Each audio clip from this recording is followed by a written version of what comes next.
नमस्कार। भाकपा माले के चर्चित विधायक जो अपने संघर्ष और अपने कार्य से बिहार विधानसभा तक पहुंचे हैं, भाकपा माले के लिए लगातार जो है कार्य करते रहे हैं। पार्टी के नीतियों और सिद्धांतों को आम जनमानस तक बहुत ही मजबूती से पहुंचाने के लिए जाने जाते हैं। हमारे साथ जीरादेई विधानसभा से अमरजीत कुशवाहा हैं, जो परिचय के मोहताज नहीं है। गरीबों, कमजोरों, शोषितों, पीड़ितों और दबे कुचले लोगों की लड़ाई लड़ते हैं।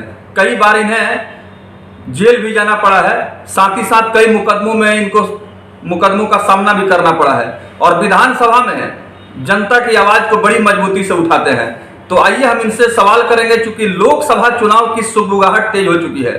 एक तरफ भाजपा के तरफ से जो लगातार हमले हो रहे हैं बिहार सरकार पर, और साथ ही साथ बिहार के मुख्यमंत्री नीतीश कुमार अपने संगठन को, अपने एकता को यानी विपक्षी एकता को एकजुट करने के लिए लगातार दिल्ली में कैंप कर रहे हैं। तो अमरजीत कुशवाहा जी से जानेंगे कि बिहार में जो आप सभी पार्टियों के महागठबंधन की सरकार है, आपको लगता है कि ये महागठबंधन जो है नीतीश कुमार के चेहरे पर मुहर लगा सकती है?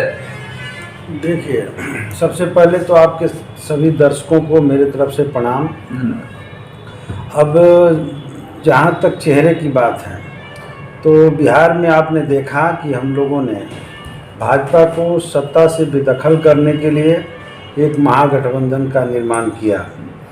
पहले तो महागठबंधन बना करके हम लोग बिहार में कोशिश किए थे कि एनडीए को यहाँ हराया जाए, लेकिन एनडीए नहीं हार पाई, थोड़ी से पीछे हम लोग आ गए। तो निश्चित तौर पे भाजपा की जो कोशिश चल रही थी पूरे देश में, यह कोशिश थी कि डेमोक्रेसी को ख़त्म कर दिया जाए, देश के संविधान को नष्ट कर दिया जाए और जो कुछ भी आज़ादी मिली है उस आज़ादी को भी समाप्त कर दिया जाए। और यहाँ तक इनके सबसे बड़े नेता और अध्यक्ष बिहार में बोलते हैं कि जितनी रीजनल पार्टियां हैं वो सब समाप्त हो जाएगी और एकल पार्टी सिस्टम भारत में लागू करने के प्रयास कर रहे थे। अभी इनके कई जो हथियार हैं, वो हथियार जो है संवैधानिक संस्थान है, वो चाहे ईडी हो, सीबीआई हो या कोर्ट हो, यहाँ तक कि हम कह सकते हैं कि सेना के तीनों अंगों पर ये कोशिश कर रहे हैं कि अपने लोगों को बैठा करके और इसका धौंस धमकी दिखा करके विपक्षी ताकतों को डैमेज कर दिया जाए, और दूसरी कि पैसे के बल पर भी विधायकों की खरीद फरोख्त करके और पूरे देश के सत्ता पर एक तरफा कब्जा कर लिया जाए। इस अभियान को हम लोगों ने बिहार में रोक दिया और जब से ये अभियान रुका है और पुनः नीतीश जी के नेतृत्व में महागठबंधन की सरकार बनी, तब से पूरे देश के भीतर ये सुगबुगाहट तेज हुई है। और आपने देखा कि कई मुख्यमंत्री आकर के बिहार का दौरा कर रहे हैं। अभी तेलंगाना के मुख्यमंत्री का आना हुआ और नीतीश जी भी पूरे दिल्ली में जाकर के सभी कार्यालयों में मिले। तो हम समझते हैं कि ये पहल अच्छी है और आने वाले 24 के लिए एक बड़ी विपक्षी एकता बनाया जाए, इसकी हम लोग कोशिश कर रहे हैं, हमारी पार्टी भी कर रही है और होना चाहिए। तभी जा कर के भाजपा का जो ये तांडव राज कह सकते हैं जो चल रहा है देश में, लोकतंत्र विरोधी जो बुलडोजर चल दिया है, इसको रोका जा सकता है। अमरजीत कुशवाहा जी, सीधा सवाल आपसे यह भी है, क्योंकि केंद्र में जो भाजपा की सरकार है, आप भाजपा के नीतियों का पुरजोर मुखालफत करते रहे हैं, विरोध करते रहे हैं, और आपने कहा कि यह सरकार जो है लोकतंत्र और संविधान को खत्म कर देना चाहती है। अभी तक सरकार की जो भी नीतियां रही हैं, जो फैसले रहे हैं, आपको लगता है कि देश का संविधान खतरे में है, देश के नौजवान खतरे में है, देश की अर्थव्यवस्था जो है वो डाउन हो गई है? इस तरह की चीज आप कितना मजबूती से कह सकते हैं? यह तो छिपी हुई नहीं है। अब सब लोग जानते हैं कि हमारे देश के संविधान में कई संशोधन हुए हैं और उस दौर में संशोधन हुए हैं जब पूरे देश में लॉकडाउन था। अब एनआरसी सीए मूवमेंट भी देखा जो लॉकडाउन से पहले चल रहा था और हमारे ही देश के अपने ही नागरिकों से एक सबूत मांगने की जो कोशिश की जा रही है, तो ये भी एक देश के अंदर संविधान पर बड़ा हमला है। और साथ ही साथ आप देखेंगे कि मजदूरों के कानून में संशोधन करके ट्रेड यूनियन के अधिकार को सीमित कर दिया गया। उसके बाद आप देखिए कि किसानों के खिलाफ कानून बनाए गए, जिसके खिलाफ में किसानों ने बड़ा आंदोलन किया और उनकी मुखालफत में इतनी ताकत थी कि मोदी सरकार को पीछे हटना पड़ा। तो ये तो सारे जो फैसले हो रहे हैं, इससे साफ दिखता है कि संविधान विरोधी फैसले हैं। और उससे भी बड़ी लोकतंत्र विरोधी जो फैसले हैं कि आप देखें महाराष्ट्र में कैसे खेल हुआ, आप मध्य प्रदेश कर्नाटका में देखें खेल हुआ, और बिहार झारखंड में भी खेल करने की जो कोशिशें चल रही है, ये डेमोक्रेसी के खिलाफ है, लोकतंत्र के खिलाफ है। और जहाँ तक नौजवानों के साथ, तो इन्होंने तो कहा था कि हम हर साल 2 करोड़ नौजवानों को नौकरी देंगे। ये कोई छिपी हुई बात तो नहीं थी। इन्होंने कहा था कि काला धन को ला करके हम देश में जो है एक एक गरीबों के खाते में 15 लाख रुपए भिजवाएंगे, काला बाजारी ख़त्म करेंगे। इन्होंने कहा था कि जो है जाली नोट का धंधा ख़त्म करेंगे, इसके लिए रातों रात इन्होंने नोटबंदी कर दी। लेकिन उसका क्या रिजल्ट हुआ? और जो हमारे देश की अर्थव्यवस्था की हालत है, हमारे रिजर्व बैंक के गवर्नर तक का कहना है कि लगातार डाउन होते जा रहा है, 4% ग्रोथ से भी नीचे जा रहा है।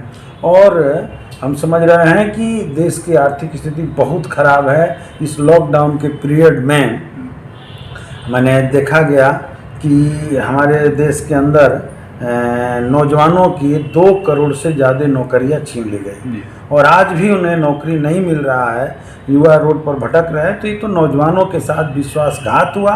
और जब लोग मोमेंट में उतर रहे हैं, आप देखें अग्निपथ योजना क्या है, ये पूरे देश के सेना को की सुरक्षा के देश की सुरक्षा का सवाल है, और इस सुरक्षा को भी अब प्राइवेट कंपनियों को देने की एक तैयारी है, ठेका प्रथा लागू करने की तैयारी है।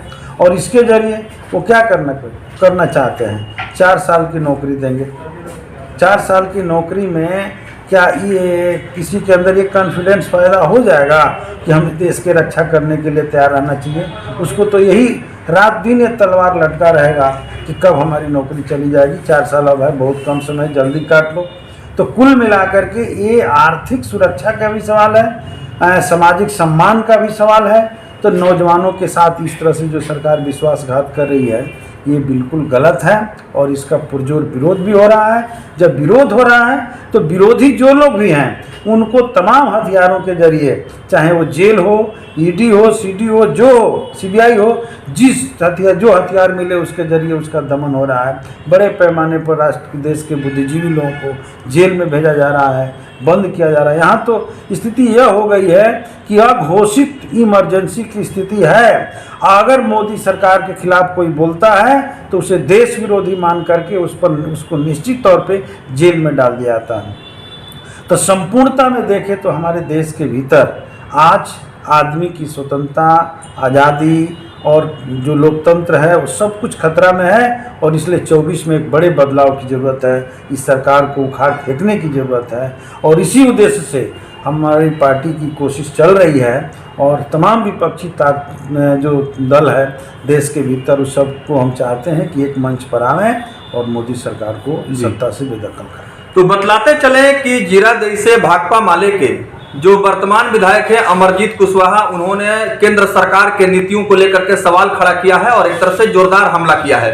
साथ ही साथ बताते चले कि जीरादेई विधानसभा देश रत्न डॉक्टर राजेंद्र प्रसाद का जन्मभूमि है, और बहुत बड़े अंतर से हम कह सकते हैं कि अमरजीत कुशवाहा ने चुनाव में जीत हासिल किया, विधानसभा पहुंचने का काम किया, और यहाँ की जनता ने काफी बड़े मार्जिन से इन्हें चुनाव जिता करके बिहार विधानसभा भेजा है। और जिस तरह से अमरजीत कुशवाहा मुखर होकर के बेबाक अपने बोली के लिए जाने जाते हैं, और जब कोई शासन प्रशासन के द्वारा कोई गलत कार्य होता है इसका भी ये मुखालफत करते हैं, जनता की लड़ाई लड़ते हैं। एक सीधा सवाल विधायक जी आपसे मैं करना चाहूंगा, क्योंकि सब लोग चर्चा कर रहे हैं। सिवान इस समय काफी चर्चाओं में है। हाल ही में सिसवन थाना में गोलीकांड हुआ है, जिसमें एक सिपाही की गोली मारकर हत्या कर दी गई है।